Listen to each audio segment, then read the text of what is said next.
नमस्कार दोस्तों, मैं शिवम शर्मा पेश हूँ आप सभी के सामने लेकर आज एक बेहद खास वीडियो। और आज की वीडियो में जो हमारा टॉपिक रहने वाला है वो डाइस रीजनिंग रहने वाला है। देखिए, आप सभी जानते हैं कि आप जब एसएससी के एग्जाम देने जाते हैं, भले ही आप सीपीओ का दें, सीजीएल का दें, सीएचएसएल का दें, एमटीएस का दें या फिर जीडी का दें, रीजनिंग में जो आपका टॉपिक है उसमें या तो आपको सबसे ज्यादा क्वेश्चन मिलते हैं कोडिंग डिकोडिंग से या नंबर सीरीज से, या आप कभी आपने देखा होगा श्लोक से भी मिलते हैं। और आपने देखा होगा कि एक टॉपिक और होता है जिससे एक से दो क्वेश्चन आपको जनरली देखने को मिलते हैं। ठीक है, कभी कभी ऐसा होता है वो किसी शिफ्ट में पूछा जाता है तो किसी शिफ्ट में नहीं आता, जैसे कि डाइस रीजनिंग। डाइस रीजनिंग अपने आप में एक इंपॉर्टेंट टॉपिक है क्योंकि ये बेहद आसान टॉपिक है जिसको आप विद इन, अगर मैं आपको बताऊं, अगर आपने इसकी ट्रिक सीख ली तो विद इन 2 से 3 सेकंड में आप इसका आंसर निकाल लेंगे। ठीक है, डाइस रीजनिंग अपने आप में बेहद आसान टॉपिक है और बहुत ही कम समय में आप इसको कंप्लीट कर सकते हैं। आज की जो वीडियो है ये आपके लिए बेहद खास इसलिए है क्योंकि इस वीडियो के बाद आपको दोबारा कभी डाइस पढ़ने की आवश्यकता नहीं पड़ेगी। ये मेरी आपसे गारंटी है। ठीक है, ये श्योरिटी है। अगर आप इसमें महानता प्राप्त करना चाहते हैं, पीएचडी करना चाहते हैं तो मैं कहता नहीं, लेकिन कॉम्पिटेटिव एग्जाम में जिस लेवल तक आपसे सवाल पूछा जाएगा वो लेवल सभी का सभी इस वीडियो में कवर होगा। तो इसलिए इस वीडियो को लास्ट तक जरूर देखिएगा और अपना प्यार अपना साथ ऐसे ही बनाए रखिएगा। अगर आप इस वीडियो की पीडीएफ चाहते हैं तो मैं आपको बता दूं कि जितनी भी पीडीएफ हमारी जितनी भी क्लासेस की होती हैं वो सभी हमारे टेलीग्राम चैनल पर डली होती हैं, जिसका लिंक आपको डिस्क्रिप्शन बॉक्स में दे दिया गया है। तो आप जाइए टेलीग्राम चैनल को भी हमारे ज्वाइन कर लीजिए, जहां पर हमारी वीडियो से रिगार्डिंग सारी अपडेट आपको टाइम टू टाइम बता दी जाती है। अगर मैं बात करूं तो ये टॉपिक किन किन एग्जामों के लिए इंपॉर्टेंट है, हालांकि ये उन सभी एग्जाम्स के लिए इंपॉर्टेंट है जहां पर रीजनिंग पूछी जाती है, क्योंकि रीजनिंग में आपके बहुत सारे टॉपिक होते हैं। तो उसमें से अब अगर हमने 20 से 25 क्वेश्चन बनाने हैं तो अब हर टॉपिक को तो देना अपने आप में पॉसिबल नहीं हो पाता। तो कभी डाइस का सवाल होता है, कभी कैलेंडर का होता है, कभी क्लॉक्स का होता है, इसलिए रीजनिंग को कवर्ड हमेशा 100% करना चाहिए। ना कि ये सोच के कि अगर 4 साल से इसका क्वेश्चन नहीं आया तो 5वीं साल भी नहीं आएगा, ऐसा जरूरी नहीं होता। ठीक है, क्योंकि रीजनिंग का अगर आप सिलेबस पढ़ेंगे तो वर्बल नॉन वर्बल दोनों आप वो आपको पहले ही बता देते हैं। तो रीजनिंग के टॉपिक ही 40 से ज्यादा होते हैं। अब सवाल आने हैं 20, तो जरूरी नहीं है ना कि हर टॉपिक को वो कवर कर लें। तो इसलिए आप रीजनिंग को 100% कवर कीजिए हमेशा। तो आइए हम बिना किसी ज्यादा देरी के स्टार्ट करते हैं अपना आज का वीडियो। और सबसे पहले हमें समझना होगा कि वास्तविकता में डाइस होता क्या है। देखिए, कि आप आधे से ज्यादा लोग तो जानते हैं कि डाइस को हम हिंदी में पासा बोलते हैं। ठीक है, पासा। अब पासे को आपने सभी ने लूडो खेला होगा, तो लूडो में जिसका आप इस्तेमाल करते हो गोटी की चाल चलाने के लिए उसको आप डाइस बोलते हो या पासा बोलते हो। डिफरेंट डिफरेंट लैंग्वेजेस में या डिफरेंट डिफरेंट स्टेट्स में इसको डिफरेंट डिफरेंट नाम से भी पुकारा जा सकता है, लेकिन हम इसे जनरली पासा या डाइस बोलते हैं। ठीक है? क्योंकि हिंदी में नाम अलग हो सकते हैं लेकिन इंग्लिश में तो उसको डाइस ही कहा जाता है। देखिए, अगर मैं पासे की बात करूं तो एक पासे पर जो कंप्लीट फेसेस आपको दिखेंगे, पूरे पासे पर 6 फेसेस आपको देखने को मिलते हैं। मैंने 6 के 6 फेसेस के आपको फ्रंट व्यू यहाँ पर दिखा दिए। ठीक है, आपको कौन कौन से नंबर पासे पर देखने को मिलते हैं? आपको एक देखने को मिलता है, ठीक है, जिसको हमारे यहाँ पै बोलते हैं। ठीक है, अब आपके यहाँ क्या बोलते हैं वो आप कमेंट सेक्शन में जरूर बताइएगा। इसको आप 2 बोलते हैं, ये आपके 3 नंबर होते हैं, ये आपके 4 नंबर होते हैं, ये आपके 5 नंबर होते हैं और इसको तो आप 6 नंबर बोलते हैं। ठीक है भाई, जिसके ये लगातार 3 बार आ जाते हैं आपको पता होगा कि इसकी चांस दोबारा से नहीं मिलती, यानी कि वो गोटी फिर चल ही नहीं सकता। होते हैं ना लूडो में बहुत सारे रूल होते हैं कि अगर 6 3 बार आ जाएगा तो आपकी चांस जो है वो कट हो जाती है। ठीक है, तो इस तरीके से पासे के 6 रूप हैं और 6 के 6 फेसेस पर कौन कौन से नंबर होते हैं वो आपको यहाँ पर खोलकर दिखा दिए गए। लेकिन हमें जो सीखना है वो सीखना है कि हम जब क्वेश्चन एग्जाम में पूछे जाएंगे तो हम उन्हें कितने आसान तरीके से और कितने कम समय में कैसे कर सकते हैं। तो देखिए, अब मैंने इस पूरी वीडियो में डाइस के टाइप्स को बांट दिया है। मतलब हर टाइप आपको मेरे को कवर करवाना है, जिसके बाद आपको दोबारा कभी डाइस पढ़ने की आवश्यकता पड़ेगी ही नहीं। तो अगर मैं बात करूं तो पहले टाइप का में हम ऐसे डाइस की बात करेंगे जहां पर डाइस की 2 पोजीशन आपको गिवन होंगी। देखो, ये एक ही पासा है जिसकी 2 पोजीशन आपको दे रखी है। आपको इसमें एक नंबर हमेशा सेम मिलेगा, यानी कि दोनों पोजीशन पर एक ही पासे की दोनों पोजीशन पर कोई एक नंबर ऐसा होगा जो दोनों पोजीशन पर लिखा हुआ होगा। अगर आप ध्यान से देखो तो 3 यहां पर भी है और 3 यहां पर भी है। ठीक है, तो टाइप 1 हम कवर कर रहे हैं।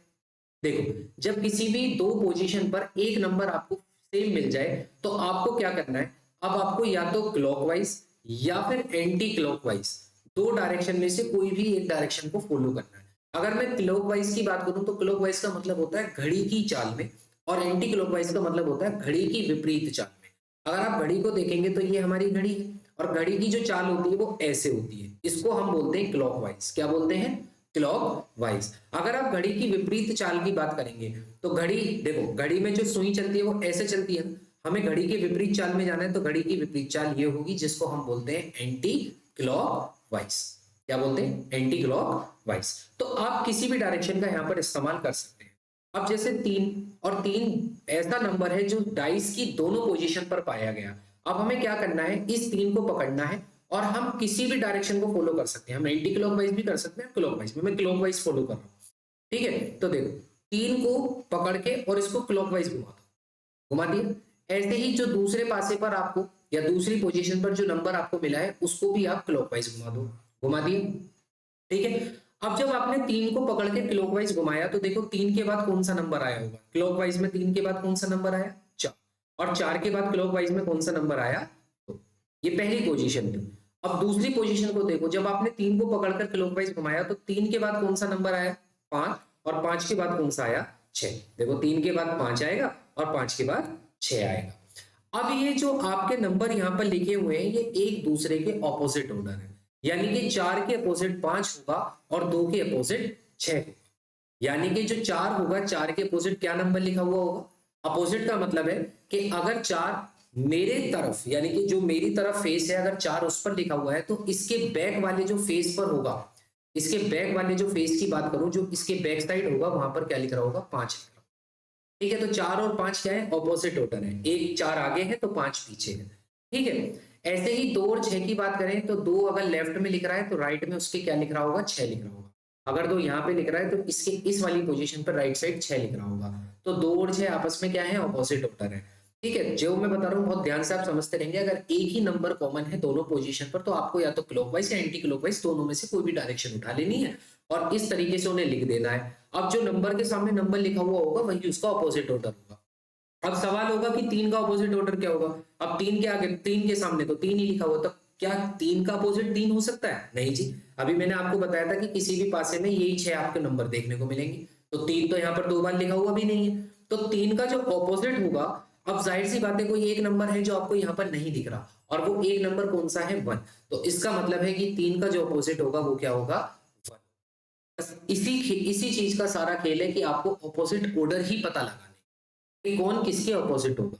तो अगर कभी भी एक नंबर आपके डाइस पर सेम होगा तो इसी पैटर्न से या इसी ट्रिक से आपको उसको सॉल्व करना है, ठीक है। जब मैं क्वेश्चन करवाऊंगा तो आप देखिएगा कितनी आसानी से आप क्वेश्चन को करने लगेंगे। बात करते हैं टाइप 2 की। टाइप 2 में क्या होता है कि जब 2 नंबर सेम हो किसी भी डाइस पर, जब 2 नंबर सेम होते हैं तब हम कैसे करते हैं, देखिए कैसे करेंगे। अगर मैं बात करूं तो देखो यहाँ पर 3 और 5 और यहाँ पर दूसरी पोजीशन पर 3 और 5, यानी कि 2 पोजीशन डाइस की गिवन है जिसमें 2 नंबर दोनों पोजीशनों पे आ रहा है। तो जो भी नंबर आपके, अगर 2 नंबर आपके किसी भी डाइस पर सेम लिखे हुए हैं तो उन दोनों नंबर को काट दो, ठीक है। अब इसको वहां काटने की आवश्यकता नहीं, वहां डाइस भी नहीं बनानी, दिमाग में अपने हटा देते हैं कि 3-5 हट चुके हैं क्योंकि 3-5 पहली पोजीशन पर भी था और 3-5 दूसरी पोजीशन पर भी था। अब एक पेयर आपको यहीं से पता चल जाएगा 1 और 2। तो याद रखना जो बचा हुआ पेयर होगा वो हमेशा ऑपोजिट ऑर्डर होगा, यानी कि 1 का अपोजिट 2 ही रहने वाला है, 1 का ऑपोजिट 2 ही रहने वाला है। अच्छा, अब 3 का अपोजिट क्या होगा और 5 का अपोजिट क्या होगा? तो इसके बारे में हम कुछ नहीं कह सकते, इसको हम बोलेंगे सी एंड डी, यानी कि can not be determine.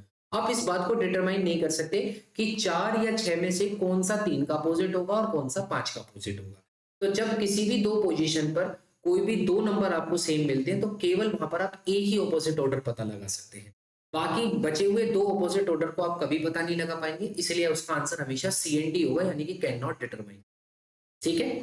I hope आपको ये बात भी समझ आ गई हो। आइए अब तीसरे टाइप की तरफ चलते हैं। तीसरे टाइप में क्या है कि 3 पोजीशन आपको एक ही डाइस की गिवन है। जब 3 पोजीशन गिवन होती है तो कैसे ऑपोजिट ऑर्डर निकाला जाता है, देखिए। अगर आप यहाँ से पहले इन 2 डाइसों को ध्यान से देखिए, ठीक है, किसी भी 2 डाइसों को ले सकते हो, आपको तो ऑपोजिट ऑर्डर निकालना। अगर आप देखेंगे तो यहाँ पर देखो 3 यहाँ पर भी आ रहा है, 3 यहाँ पर भी आ रहा है, बाकी तो कोई नंबर सेम नहीं है। मैंने अभी आपको टाइप 1 में बताया था जब किसी भी 2 पोजीशन पर एक नंबर सेम हो तो आप उस नंबर को पकड़ो और क्लॉकवाइज घुमा दो, उस नंबर को पकड़ो और क्लॉकवाइज घुमा दिया, क्लॉकवाइज। अब देखो जब आपने पहली पोजीशन को क्लॉकवाइज घुमाया तो बताओ 3 के बाद क्या आया होगा? देखो 3 के बाद क्या आया? 2, 3 के बाद 2 आ गया, और 2 के बाद क्या आया होगा? तो आप कहेंगे 2 के बाद आया 1। ये पहली पोजीशन थी। अब दूसरी पोजीशन को देखो, जब आपने दूसरी पोजीशन को घुमाया तो 3 के बाद क्या आया था? 4, और 4 के बाद क्या आया था? 5। 4 के बाद क्या आया था? 5। कोई दिक्कत नहीं है। इसका मतलब क्या है कि 2 का ऑपोजिट 4 रहा होगा और 1 का ऑपोजिट 5 रहा होगा। इसका मतलब क्या है कि 2 का ऑपोजिट 4 है और 1 का ऑपोजिट 5 है। 1 का ऑपोजिट 5 है। अब आप कहोगे जी 3 का अपोजिट क्या होगा? अभी मैंने आपको बताया था जब 2 का अपोजिट 4 हो गया, 1 का अपोजिट 5 हो गया, तो एक नंबर अब भी ऐसा है जो आपको नहीं मिला था, वो था 6। तो यानी कि 3 का अपोजिट क्या होगा? 6 होगा। तो जब आपको 3 पोजीशन गिवन होती है तो आप किसी भी 2 पोजीशन को पकड़ के ऑपोजिट ऑर्डर निकाल सकते हैं। ठीक है। अब अगर आप इसको कंपेयर करना चाहते हो तो इसको भी कंपेयर कर लो। देखो आपको पता है 2 का अपोजिट पेयर 4 है, तो क्या कभी भी ऐसा हो सकता है कि जो पासे आपको पासे की पोजीशन गिवन है उसमें 2 और 4 एक साथ ही मिल जाए? भाई ऑपोजिट का मतलब क्या होता है कि अगर 2 दिखेगा तो 4 नहीं दिखेगा, और अगर 4 दिखेगा तो 2 नहीं दिखेगा, क्योंकि ऑपोजिट का मतलब है कि एक फेस तो आपके सामने होगा और एक फेस उसके पीछे होगा। ऐसे एक फेस या तो लेफ्ट में होगा और एक फेस उसके राइट में होगा। ठीक है। ऐसे एक फेस या तो टॉप में होगा और एक फेस उसके बॉटम में। तो आपको 6 में से 3 ही फेस दिखाई जाएंगे हमेशा कंपटीशन वाले एग्जाम में। तो वो 3 फेस आपको दिखाई जाएंगे। तो जो 3 फेस आपको दिखाई जा रहे हैं, क्या उसमें दोनों के दोनों ऑपोजिट नंबर हो सकते हैं? कतई भी नहीं। भाई जब मुझे पता है कि 2 का ऑपोजिट फेस 4 है, तो मुझे या तो 2 दिखेगा या 4 दिखेगा, लेकिन मुझे दोनों नंबर एक साथ कभी नहीं दिख सकते। तो क्या यहाँ पर 2 और 4 एक साथ है? आप कहेंगे जी नहीं, 2 और 4 कहीं भी एक साथ नहीं है। इसका मतलब 2 और 4 का पेयर है। इसके बाद 1 और 5 का पेयर है। क्या 5 के साथ कहीं 1 भी दिखा हुआ है? देखो 5 तो हैगा पर 1 तो इस पासे पे कहीं भी नहीं है। इसका मतलब भाई ये भी पेयर सही है कि 1 का पेयर 5 था। इसके बाद 3 का पेयर 6 है, तो 6 तो मुझे दिखा लेकिन 3 नहीं दिखा। तो याद रखना, कभी भी आपको आपसे क्या बोलता है, वो आपसे कभी-कभी डाइस भी बताता है कि इसमें से आप बताओ कि कौन सा डाइस पॉसिबल है। तो आप याद रखना, जो अपोजिट ऑर्डर होते हैं ना, वो कभी भी एक डाइस की पोजीशन पर कभी मौजूद नहीं होंगे। यानी कि अगर मैं यहाँ पर एक डाइस बना के आपको दिखाऊं, ठीक है, और मैं आपसे कहूं कि यहाँ पर मैंने लिख दिया 2, यहाँ पे लिख दिया 4 और यहाँ पे लिख दिया 5, तो क्या ये डाइस पॉसिबल है? आप कहोगे जी कतई पॉसिबल नहीं है। क्यों पॉसिबल नहीं है? क्योंकि 2 का पेयर 4 था, 2 का ऑपोजिट ऑर्डर 4 था, तो या तो मुझे 2 दिखता या मुझे 4 दिखता, लेकिन यहाँ पर तो आपको दोनों के दोनों ही नंबर दे दिए, तो इसका मतलब ये गलत पेयर दे रखा है। इसका मतलब इस तरह का डाइस कभी भी पॉसिबल नहीं। ठीक है। तो ऑपोजिट ऑर्डर में से कोई एक ही नंबर आपको विजिबल होगा और एक नंबर आपको विजिबल नहीं होगा। ठीक है। मैं फिर दोबारा से आपको इसको समझाता हूँ, जिसको समझ नहीं आया वो एक बार फिर समझ ले इसको। देखो मैंने आपको क्या बताया कि जब आपको 3 पोजीशन गिवन होती है डाइस की, तो 3 पोजीशन में कोई भी 2 पोजीशन आप उठा। अगर आप चाहते हो मैं ये दोनों ना उठाऊं, चलो तो मैं ये दोनों उठा। ठीक है, फर्क कुछ नहीं पड़ता, आंसर तब भी आने। अभी आपने पहले वाले ऑपोजिट ऑर्डर देखे थे, देखना वही ऑपोजिट ऑर्डर अब भी निकल के आएंगे। भाई यहाँ पर एक नंबर कौन सा कॉमन है? दोनों के डाइसों पर जो नंबर आ रहा है वो 2 कॉमन है। मैंने आपको बोला जैसे ही आपको नंबर पता चले कि जो भी नंबर आपका एक नंबर जो दोनों पर कॉमन होगा, तुरंत उसे पकड़ के क्लॉकवाइज घुमा देना। क्लॉकवाइज का मतलब घड़ी की दिशा में घुमा। जब आप इसको घड़ी की दिशा में घुमाओगे तो 2 के बाद 1 आएगा और 1 के बाद 3 आएगा, और जब इसको घुमाओगे तो 2 के बाद 5 आएगा और 5 के बाद 6 आएगा। तो यहां से इसका मतलब क्या है कि 1 का ऑपोजिट ऑर्डर 5 हो गया, 3 का ऑपोजिट ऑर्डर 6 हो गया, तो 2 का ऑपोजिट ऑर्डर क्या होगा? बचा हुआ नंबर यानी कि 4 होगा। यानी कि यही ऑपोजिट ऑर्डर पहले भी आए थे, आप बहुत आराम से देख सकते हैं। भाई आप वीडियो में पीछे जाइए, बैक साइड जाइए और देखिए क्या यही ऑर्डर नहीं लिखे हुए थे पहले भी ऑपोजिट ऑर्डर? तो यही थे ना। तो इसलिए डाइस में टाइप 3 भी आपके लिए कुछ नहीं है, सिर्फ आपको कॉम्प्लिकेटेड करने के लिए उसने 3 पोजीशन दी है, हालांकि काम आपका 2 पोजीशनों से भी हो जाए। ठीक है। इसके बाद टाइप 4, ये इंपॉर्टेंट है। इसको बोला जाता है ओपन डाइस। इसको क्या बोला जाता है? Open dice. अब तक जो आपने पासे देखे वो बंद थे, ठीक है, उसके 6 फेस में से 3 फेस आपको दिख रहे थे, लेकिन अब जो आपके सामने डाइस है वो ओपन डाइस है। ओपन डाइस में आपको 6 के 6 फेस दिखा देगा। ठीक है। अभी मैंने आपको बताया कि ऑपोजिट जो फेस होंगे वो कभी भी एक साथ नहीं होंगे, ये बात तो आप ध्यान रखना, कभी भी एक साथ नहीं होंगे।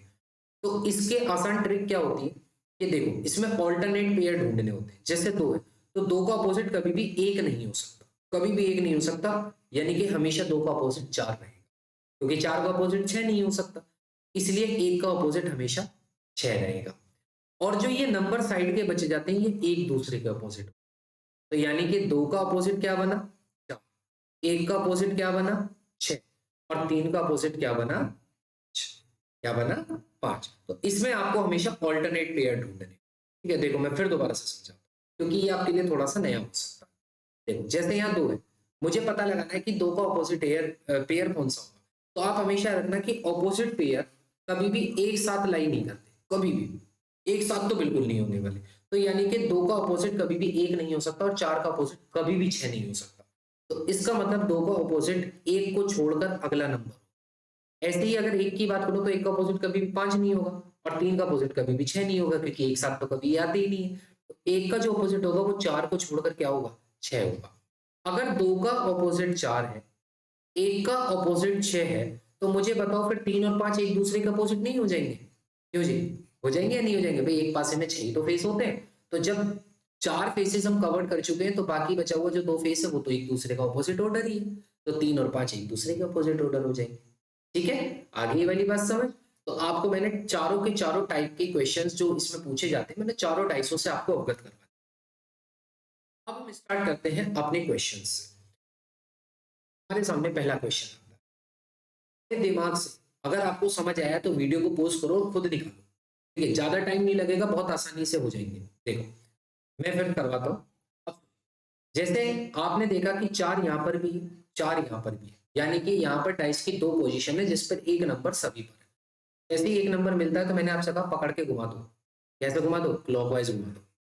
ठीक है, घुमा दिया क्लॉकवाइज। जब इसे क्लॉकवाइज घुमाओगे तो 4 के बाद क्या आ रहा है 6 और 6 के बाद आ रहा है 5। और जब इसे क्लॉकवाइज घुमा रहे हो तो 4 के बाद आ रहा है 2 और 2 के बाद आ रहा है 1। आपसे पूछा है मुझे बताओ 3 का ऑपोजिट क्या होगा। देखो 5 एक एक दूसरे के अपोजिट, 6 2 एक दूसरे के अपोजिट, जाहिर सी बात है 3 का अपोजिट क्या रहा होगा 4 ही रहा होगा। तो आंसर इसका क्या हो जाएगा 4। इसका आंसर क्या हो जाएगा 4। देखा कितनी जल्दी से निकाल लिया आपने। तो इतना चंद सेकंडों में इसका आंसर आ गया। ठीक है, अगले क्वेश्चन में आपको 2 नंबर कॉमन दे रखे हैं। देखो 2 और 4 ये रहे कॉमन, 2 और 4 ये रहे कॉमन। मैंने आपसे कहा था जब किसी भी डाइस की 2 पोजीशन पर 2 नंबर कॉमन हो तो हमेशा जो तीसरा नंबर बचेगा वही अपोजिट ऑर्डर अपोजिट पेयर होंगे। अब उसी के बारे में आपसे पूछा जाएगा क्योंकि आप 2 और 4 के तो अपोजिट ऑर्डर कभी भी नहीं निकाल, कभी भी। क्यों? क्योंकि ये सी एंड डी है। आप नहीं जानते कि 3 और 6 में से 2 का अपोजिट कौन है और 4 का अपोजिट कौन है। लेकिन आप एक पेयर हमेशा श्योरिटी से दे सकते हो कि 1 का अपोजिट 5 है। इसको तो कोई भी नहीं पलट सकता कि 1 का अपोजिट 5 है। तो 1 का अपोजिट कौन है 5। 1 का अपोजिट कौन है 5। आपसे यही पूछा था 5 के अपोजिट फेस पर कौन दिखेगा, तो आपको 5 के अपोजिट फेस पे 1 दिखेगा। खत्म क्वेश्चन। ठीक है, अगले पार्ट। अब अगले पार्ट में आपके सामने डाइस की तीनों पोजीशन गिवन है। तो डाइस की तीनों पोजीशन गिवन होती है तो देखो आप कैसे कर सकते हैं। आपसे पूछा 6 का अपोजिट क्या होगा, बहुत आसान क्वेश्चन देखते ही पता चल जाता है। देखो 4 3 उड़ा दो, 4 3 उड़ा दो, दो नंबर सेम है दोनों को हटा दो। तो बताओ 6 किसका अपोजिट होगा 2 का। बस तो इसका आंसर क्या है 2। तीसरे डाइस को देखना भी नहीं है आप, तीसरे डाइस को तो आपको देखना भी नहीं है। ठीक है, क्योंकि उस तक हमें इसलिए नहीं जाना क्योंकि हमें 6 का अपोजिट ऑर्डर पूछा था, वो तो हमें यही मिल गया। ठीक है, ये सीपीयू में आया हुआ क्वेश्चन है जो मैं आपको करवा रहा हूँ यहाँ पर। अब सोचो इतना आसान क्वेश्चन है ये। ठीक है, 2 नंबर आपको कॉमन मिले, आपने उड़ाए, सीधे तीसरा नंबर का पेयर आपको खत्म कहानी। पता लगाओ। इसमें पूछा है 1 का ऑपोजिट ऑर्डर क्या होगा। अगर आपको 1 का ऑपोजिट ऑर्डर निकालना है तो देखो कैसे निकालोगे। 1 को पकड़ लिया, यहां से दोनों पासों दोनों पोजीशनों पे एक एक नंबर आपका कॉमन है।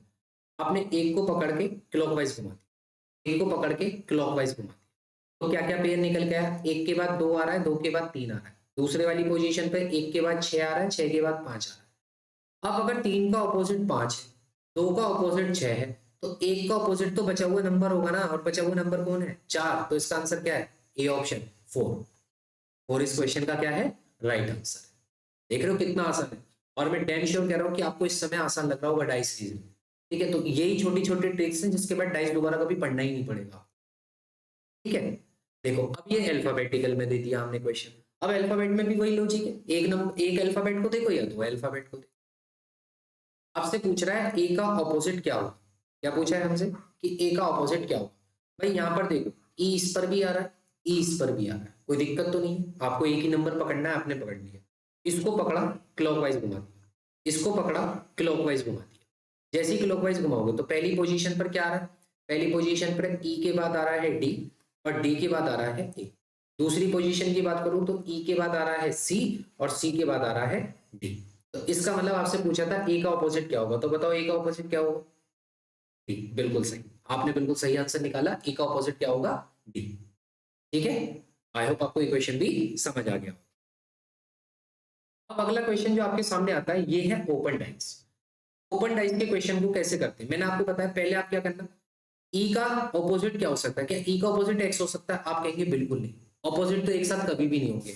तो ई का ऑपोजिट एक्स के अगले वाले नंबर के साथ होगा, यानी कि ई का ऑपोजिट क्या होगा, जेड। ऐसे ही एक्स का जो ऑपोजिट होगा वो क्या होगा, एक्स का ऑपोजिट होगा आर। और ऐसे ही क्यू किसका ऑपोजिट होगा, ए का, क्यू किसका ऑपोजिट होगा, ए का। इसमें ऑल्टरनेट पेयर होते हैं और जो साइड के एक एक बचे होते हैं वो तो एक दूसरे की ऑपोजिट होते हैं। आपसे पूछा है कि इसमें कौन सा पेयर है जो ऑपोजिट पेयर बन रहा है, तो ए जेड, क्या ए और जेड ऑपोजिट है, आप कहेंगे नहीं ये तो नहीं है। क्यू एक्स, नहीं जी ये भी नहीं है। आर एंड एक्स, देखो आर और एक्स एक दूसरे का अपोजिट है, इसका मतलब यही इसका आंसर है। तो यही इसका आंसर हो गया कि आर और एक्स एक दूसरे का अपोजिट होता है। क्या ए और ई अपोजिट है, नहीं, ए का अपोजिट तो क्यू है और ई का अपोजिट जेड है।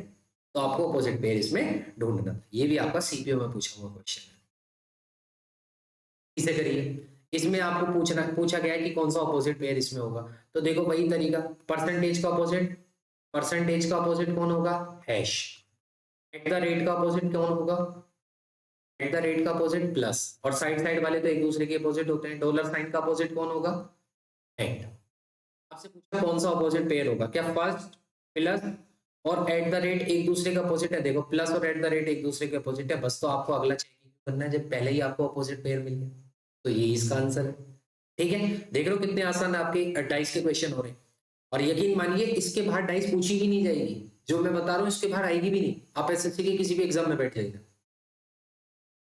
ठीक है, क्योंकि यही गिने चुने क्वेश्चन होते हैं। अब देखो यहाँ पर ऑपोजिट पेयर, ये आपका क्वेश्चन बहुत अच्छा है, इसको देखना। देखो ये तो कभी भी एक दूसरे के अपोजिट नहीं होता, क्योंकि आपको पता है कि ये कभी भी इसलिए नहीं हो सकते क्योंकि अपोजिट पेयर कभी भी एक साथ नहीं होता। तो आप बिना अपोजिट ऑर्डर के भी निकाल सकते हो। देखो कैसे, आपसे कहा है एट द एंड और डॉलर, एंड और डॉलर, अभी इसके बारे में आप कुछ नहीं कह सकते, लेकिन डॉलर और हैश की बात करें तो डॉलर का हैश के साथ या एट द रेट का परसेंटेज के साथ, देखो एट द रेट का परसेंटेज के साथ, हाँ ये हो सकता है कि एट द रेट का परसेंटेज के साथ बन जाए, हैश और इसका, हैश और इसका, बिल्कुल इसका भी बन सकता है। अब देखिए इसमें आपसे पूछा है कौन सा ऑपोजिट पेयर होगा, तो इस क्वेश्चन को आप कैसे करोगे। देखो मैंने आपसे बोला कि ये दोनों तो एक दूसरे के अपोजिट कभी भी नहीं हो सकते। इसको करने का तरीका क्या होता है कि आपको जब डाइस की जो ओपन पोजीशन है अगर वो आपको हॉरिजॉन्टली दे दी जाए, ठीक है, हॉरिजॉन्टली दे दी जाए, तो आप कैसे करोगे, तो जो आप पहले नीचे वाला उठाओ, नीचे वाले को अगर आप एट द रेट को देख रहे हो तो एट द रेट के साथ वाला तो उसका ऑपोजिट नहीं है, यानी कि इससे अगला इसका ऑपोजिट है। ऐसे ही आपने हैश पकड़ा, हैश का ऑपोजिट कभी भी एंड एंड ये नहीं हो सकता, एंड नहीं हो सकता, परसेंटेज नहीं हो सकता, तो इससे अगला वाला इसका ऑपोजिट, तो यानी कि एट द रेट का जो ऑपोजिट है वो कौन है, परसेंटेज। ऐसे ही हैश का ऑपोजिट कौन है, आप कहेंगे हैश का ऑपोजिट है ये। फिर उसके बाद जो ये बचा हुआ नंबर है, ये जो बचे हुए नंबर है ये एक दूसरे के ऑपोजिट होंगे, यानी कि जो डॉलर वाला साइन है वो किसका ऑपोजिट होगा, एंड का ऑपोजिट होगा। किसका ऑपोजिट होगा, एंड का ऑपोजिट होगा। अब हमसे पूछा है कि इसमें से कौन सा पेयर आपका, देखो इसमें थोड़ी सी क्वेश्चन में गलती है, ये which of the following pair, which of the not, ठीक है, यहां पर नॉट पूछा गया, यानी कि सवाल में नेगेटिव पूछ रहा कौन सा पेयर ऑफ लेटर नहीं है। तो देखो एट द रेट और परसेंटेज ये पेयर है, और ग्रेटर देन वाला ये भी आपका पेयर है, और डॉलर और एंड ये भी आपका पेयर है, लेकिन ये आपका पेयर नहीं है। तो यहाँ पर क्वेश्चन में नॉट पूछा गया था, वो थोड़ा सा मिसप्रिंट हो गया, तो इसको आप लिख लेना कि यहाँ पर पूछा गया है कि आपको पीडीएफ में ही सही होके मिलेगा, आपको पूछा गया है कि इसमें कौन सा पेयर ऑफ लेटर नहीं है, मतलब अपोजिट पेयर कौन सा नहीं है, तो सेकंड इसमें पेयर ऑफ अपोजिट नहीं है। ठीक है, कोई दिक्कत तो नहीं, अगर आपको ये समझ नहीं आया तो इस वाले क्वेश्चन को आप पीछे जाकर फिर दोबारा से समझ लें। ठीक है, क्योंकि इसमें ओपन डाइस को, अब तक जो आपने ओपन डाइस देखे थे वो वर्टिकल देखे थे, लेकिन इसमें हॉरिजॉन्टल ओपन डाइस रखा, तो बस आपको इतनी बात याद रखनी है कि कभी भी ऑपोजिट पेयर एक साथ नहीं होने वाले, ये पक्की बात। और इसी के साथ देखो आपके सारे के सारे जितने भी टाइप्स पे आधारित क्वेश्चन पूछे जाते हैं वो मैंने इस वीडियो में कवर कर दिए हैं। छोटी सी वीडियो है, लेकिन आप यकीन मानिए इसके बाद डाइस की आपको कभी भी दिक्कत नहीं आएगी। नहीं तो आप क्वेश्चन लगा के देख लीजिए, हर एक आंसर सही आने वाला है।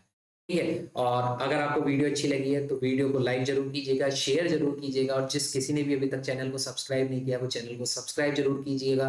मिलते हैं नेक्स्ट वीडियो में, तब तक के लिए जय हिंद, जय भारत, ध्यान रखें।